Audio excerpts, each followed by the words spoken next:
अगला सिग्नल है unit step signal. Unit step signal क्या होता है, इसको हम ऐसे डिफाइन करते हैं, u of T is equal to 1 when t is greater than or is equal to 0 and 0 when t is less than 0। ठीक है, इसको हम प्लॉट कैसे करते हैं, प्लॉट ऐसे करते हैं, ये रहा एक्सिस, ये रहा ये, और इससे पहले ये देखो 0 है, फिर 0 पे है, यहाँ से ये क्या हो गया 1 हो गया, तो ये 1 है। ठीक है, इसको हम बोलते हैं यूनिट स्टेप सिग्नल, ये ओरिजिन है। ठीक, अब इसमें प्रॉपर्टी क्या है, u ऑफ ए टी क्या होगा, u ऑफ टी ही आ जाएगा, क्योंकि चाहे तुम टाइम स्केल कर लो या फैला लो इन्फिनिटी तक, जब ये ऐसे ही फैला हुआ है तो कोई फ़र्क नहीं पड़ता। ठीक, एक चीज़ और, हम एक सिग्नल जानते हैं ना, सिग्नम फंक्शन। ठीक, एक एक फंक्शन और हम जानते हैं, सिग्नम। सिग्नम क्या होता है, ऐसे ऐसे और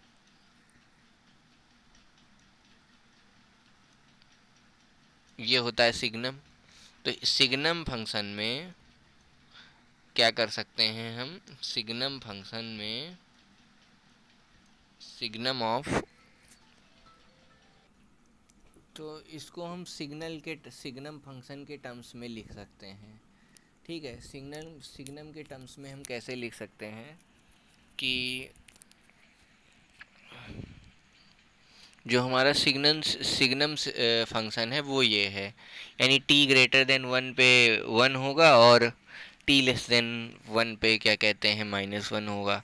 तो अगर हम 2 टाइम्स सिग्नम फंक्शन लिखें तो क्या हो जाएगा, 2 टाइम्स नहीं सॉरी, अगर हम सिग्नम फंक्शन में, हाँ चलो इसको 2 टाइम्स कर देते हैं। ठीक है, 2 टाइम्स सिग्नम लिख के इसमें से 1 सब्सट्रैक्ट कर दें तो क्या बनेगा, 2 टाइम्स सिग्नम, नहीं एक मिनट, अगर सिग्नम में पहले तो हम क्या कर सकते हैं, 1 ऐड कर दें, अगर सिग्नम फंक्शन में, अगर ध्यान से सुनिए, अगर 1 ऐड कर दें तो सिग्नम ऑफ टी प्लस 1 क्या मिलेगा हमको, ये -1 में 1 ऐड होगा तो यहाँ पे तो आ जाएगा 0। ठीक है, यहाँ पे आ जाएगा 0, और इस पे हमको क्या मिल जाएगा यहाँ से 2। ठीक, तो ये बेसिकली क्या लिखा हुआ है, 2 ऑफ यू टी लिखा हुआ है, यानी इस चीज़ को हम लिख सकते हैं u t is equal to signum of T is equal to 2 ut - 1, या u t is equal to signum of T plus 1 divide by 2 is equal to u t. ठीक, एक चीज़ और, हमें पता है u of A t is equal to u t होता है, तो उस लॉजिक से हम ये भी लिख सकते हैं सिग्नम ऑफ ए टी, ये भी वही होता है, सिग्नम ही होता है। ठीक, plus 1 divide by 2 is equal to u of A T. ठीक, ये चीज़ हम लिख सकते हैं, कभी ज़रूरत पड़ जाए हमें यूज करने की तो सिग्नम फंक्शन भी हम यूज करेंगे इसकी जगह पे। अब ये यूनिट स्टेप हो गया, वैसे ही एक और चीज़ हम यूज करते हैं, स्टेप फंक्शन। ये क्या होता है, इसको बोलते हैं heavy side step function H of T. ये क्या होता है, इसको ए यू टी भी बोल सकते हैं हम, जो कि ए होता है व्हेन, मतलब कैपिटल ए होता है when t is greater then और इक्वल टू 0, और 0 होता है when t is less then 0। ठीक है, तो ये चीज़ है इसमें। तो जब यूनिट स्टेप में यहाँ देखो ए आ जाता है, यहाँ 1 था तो यूनिट स्टेप बोलते थे, नहीं तो इसको स्टेप फंक्शन बोलते हैं। ठीक है, या स्टेप फंक्शन कुछ भी ऐसे हम लिख सकते हैं, एस टी, और ये मेन यूनिट स्टेप है। यूनिट स्टेप में कुछ से किसी चीज़ से मल्टीप्लाई कर दिए तो ये बन गया। ठीक, अगला है हमारा unit ramp signal. Unit ramp signal, ठीक है, यूनिट रैंप सिग्नल ये क्या होता है? तो अगला सिग्नल है हमारा unit ramp signal. Unit RAM का क्या मतलब होता है? यानी रैम सिग्नल है, यानी रैम मतलब होता है ढलान, ढलान टाइप में। तो आर टी रैम सिग्नल को हम कई बार ऐसे भी लिख सकते हैं, t into t multiplied with unit step signal u t. Basically ये क्या होता है, is equal to t times, ठीक है, टी टाइम्स अगर ये जीरो होगा when t is less than zero, और ये टी होगा when t is greater than zero. ठीक है, ये यूनिट रैम सिग्नल है। और यूनिट रैम सिग्नल में जैसे अगर मान लो हमने आर ऑफ ए टी लिखा, तो इसको ए टाइम्स आर ऑफ टी लिख सकते हैं, क्योंकि टाइम एक्सिस ए से डिवाइड हो रही है। तो टाइम एक्सिस का ए से डिवाइड होने का सीधा मतलब है जो हमारा दूसरी वाली एक्सिस है उसमें ए से डिवाइड, ए से मल्टीप्लाई हो जाना, ऐसा कुछ। तो पहले ये सिग्नल बना देता हूँ, ये कहना क्या चाह रहे हैं इसमें। देखो ये है, ठीक। तो ये क्या है, अगर टी लेस देन जीरो है तो ये जीरो होगा, ठीक। टी लेस देन जीरो है तो क्या होगा, ये जीरो होगा, ऐसे। और उसके बाद ये ऐसे जाएगा, ये, ठीक।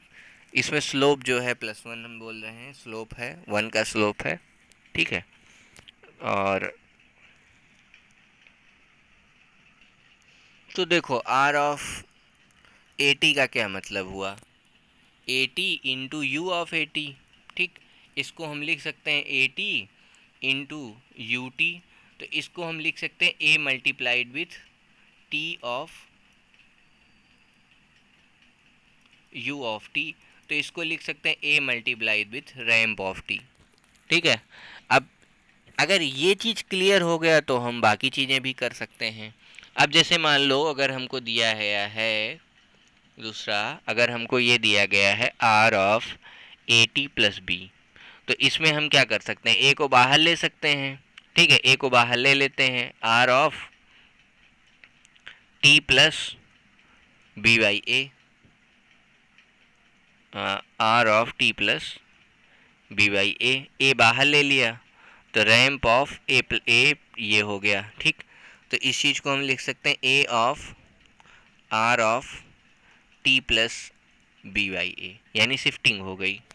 और अगर ऐसे लिखा हुआ R of minus A T plus B, minus A T plus B, तो इसको हम लिख सकते हैं A of R of minus T plus B by A, ठीक।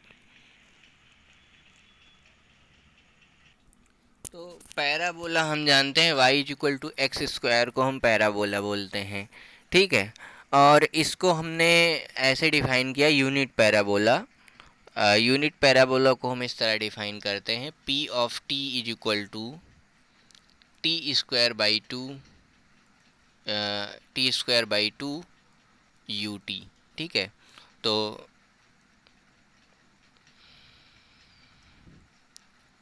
ये है, ठीक, ये हो गया हमारा। देखो जीरो से पहले ये चीज़ क्या होगी, जीरो होगी, ठीक है, क्योंकि यू टी मल्टीप्लाइड है, जीरो से पहले ये जीरो होगा और उसके बाद ये पैराबोला। तो इस चीज़ को हम पैराबोलिक सिग्नल पी टी कहते हैं, और ये टाइम एक्सिस हो जाएगी, ठीक। तो अब ये सारी चीज़ें देखने के बाद एक चीज़ और हम देख सकते हैं यहाँ पे, अगर हम पैराबोलिक सिग्नल को क्या करें, डिफ्रेंशिएट करें, डी वाई डी टी करें, ठीक है। तो क्या होगा, d y d t of parabolic signal, तो हमको क्या मिलेगा, two of t by two of u t मिलेगा, यानी ये क्या हो गया, रैम सिग्नल हो गया। अगर हम d y d t of ramp signal करें, रैम सिग्नल का अगर हम डिफ्रेंशिएशन करें तो हमको क्या मिलेगा, d y d t of t u t हमको मिल जाएगा यूनिट स्टेप सिग्नल। और d of d t of unit step signal अगर हम करेंगे तो हमको मिल जाएगा इम्पल्स सिग्नल। ठीक है, इसीलिए यहाँ पे बाई टू करके लिखा है ताकि ये भी चीज़ें हमें रिलेशंस मिलते रहें यूनिट स्टेप में। ठीक है, इन सारे यूनिट सिग्नल्स में एक रिलेशन है। अगर हम डेल टी का क्या करें, इंटीग्रेशन करें डी टी के साथ में। ठीक है, कहाँ से कहाँ तक, माइनस इन्फिनिटी से टी तक का इंटीग्रेशन करेंगे अगर डेल टी का, तो हमको मिलेगा यूनिट स्टेप ऑफ टी। ठीक, अगर हम क्या कहते हैं माइनस इन्फिनिटी से टी तक यू टी का इंटीग्रेशन करें तो यू टी का इंटीग्रेशन यहाँ पे क्या आ जाएगा, वन का इंटीग्रेशन वन होगा और टी पुट करते रहेंगे तो हर वन पे पुट करेंगे टी, फिर 1.1 पे पुट करेंगे, तो ऐसे टी की हर वैल्यूज के लिए हम जैसे जैसे निकालते रहेंगे तो हमें हर वैल्यू पे क्या मिलता रहेगा, टी मिलता रहेगा। तो ये अल्टीमेटली क्या आता है, टी ऑफ यू टी आता है, जिसको हम रैंप सिग्नल बोलते हैं। ठीक ऐसे ही अगर हम माइनस इन्फिनिटी से टी तक रैंप सिग्नल का इंटीग्रेशन करते हैं, यानी टी यू टी का इंटीग्रेशन करते हैं माइनस इन्फिनिटी से टी तक का, तो ये टी स्क्वायर बाई टू मिल जाता है। तो यानी ये मिलता है T square by two of u T. तो इसको हम बोलते हैं पैराबोलिक सिग्नल। ये इंटीग्रेशन का रिलेशन, ये इन सब में डिफ्रेंशिएशन का रिलेशन। तो अब हम बात करने वाले हैं गेट पल्स की। गेट पल्स क्या है, वो ये है कि एक रेक्टेंगुलर पल्स होती है। ठीक है, रेक्टेंगुलर पल्स को भी हम गेट पल्स बोलते हैं, रेक्टेंगुलर पल्स को गेट पल्स बोलते हैं। तो यहाँ पर ये क्या होता है कि एक रेक्टेंगुलर वेव होगी। ठीक है, इस चीज़ को हम बोलते हैं गेट पल्स। ये minus T by to duration से टी बाई टू ड्यूरेशन तक होगी और इसकी हाइट चलो होगी ए। ठीक है, इसको हम बोलते हैं rectangular pulse, A R E C rectangle, A इसका एम्पलीट्यूड है और आर ई सी टी से हम इसको रिप्रेजेंट कर दे रहे हैं रेक्टेंगुलर पल्स। और लिखने के लिए हम इसको लिख रहे हैं टी बाई टी से ऐसे रिप्रेजेंट करते हैं। ठीक है, ये है हमारी गेट पल्स। तो इसको रिप्रेजेंट करने के लिए हम क्या करते हैं, X T is equal to A. ठीक है, एक्स टी ए होगा when modulus of T is less than time period. ठीक है, अदरवाइज इसकी वैल्यू क्या होगी, जीरो। ठीक है, एल्स इसकी वैल्यू क्या होगी, जीरो होगी। अच्छा, इसको अगर हम रिप्रेजेंट करना चाहें नॉर्मल सिग्नल में, यानी जो हमारे बेसिक सिग्नल थे उनके फॉर्मेट में, तो इसको हम कैसे रिप्रेजेंट कर सकते हैं। इसको देखो, मान लो मैंने एक यूनिट स्टेप सिग्नल लिया। ठीक है, अभी के लिए यूनिट स्टेप को देखो, ये रहा एक यूनिट स्टेप सिग्नल। ठीक, एक और यूनिट स्टेप सिग्नल ले लेते हैं।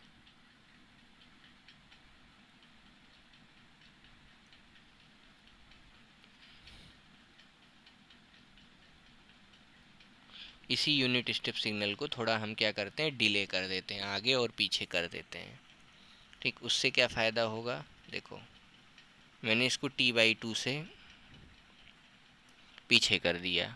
ठीक, तो ये क्या हो गया, माइनस टी बाई टू से चलने वाला एक सिग्नल। अच्छा, अगर इन दोनों को घटाएंगे तो ये आधा रेक्टेंगुलर पल्स मिलेगा। ठीक है, आधा मिलेगा। एक काम करता हूँ मैं, थोड़ा और इसको ऊपर कर दूँ पहले तो।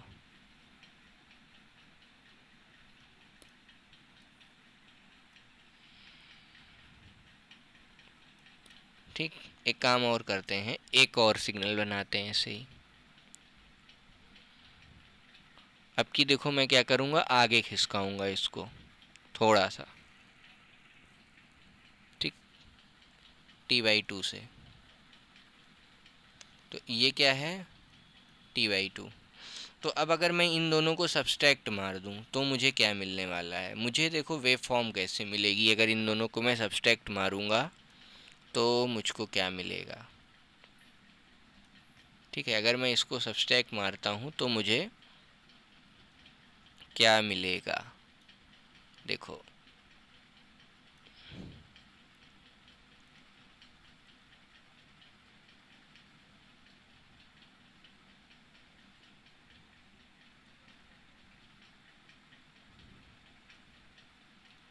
एक मिनट, देखो ध्यान से क्या हो रहा है कि अगर ये वैल्यू इसमें से घटेगी तो देखो यहाँ तक तो ऐसे था, कहाँ से घटाया है हमने, देखो यहाँ से घटाया है, तो हमको ये मिल गया, क्या मिला, -t/2 से लेकर के t/2 तक। अच्छा एक काम और करते हैं, ये देखो अगर ut लिखा होता तो इसका एम्पलीट्यूड 1 आता, ठीक है, ut लिखा होता तो 1 आता, तो मैंने कहा चलो aut लिख दो, ठीक है, aut लिख दो, ठीक। और ut को हमने शिफ्ट किया है, तो अगर हमने ut को देखो पीछे की ओर शिफ्ट किया है, तो अगर हमने पीछे को शिफ्ट किया है तो a प्लस t/2 हो गया, और इधर देखो आगे की ओर ut को शिफ्ट किया है, तो इस चीज़ को हमने लिखा ut t plus t minus t/2 तक, ठीक। ये अब इन दोनों को सब्सट्रैक्ट किया तो हमको क्या मिल गया, a rectangular of t upon t, ठीक है। इस चीज़ को हम कैसे लिखते हैं, इस चीज़ को हम लिखते हैं a रेक्टेंगुलर ऑफ t/t को लिखते हैं, इस चीज़ को हम लिखते हैं a of u of t plus t/2 minus a of u of t minus t/2, ठीक। इसको बोलते हैं रेक्टेंगुलर सिग्नल का रिप्रेजेंटेशन। और इस देखो इस ये इसका क्या हो गया, ये जो चीज़ है, ये a जो है ये एम्पलीट्यूड है, ठीक है, और ये जो t है, यानी जो t से हम डिवाइड किए हैं, ये क्या है, ड्यूरेशन है, ठीक है। तो ये रिप्रेजेंट करने का तरीका है, अगर इस तरह से लिखा हुआ है तो हम जान जाएंगे कि ये इस तरह से कुछ काम होने वाला है, ठीक है।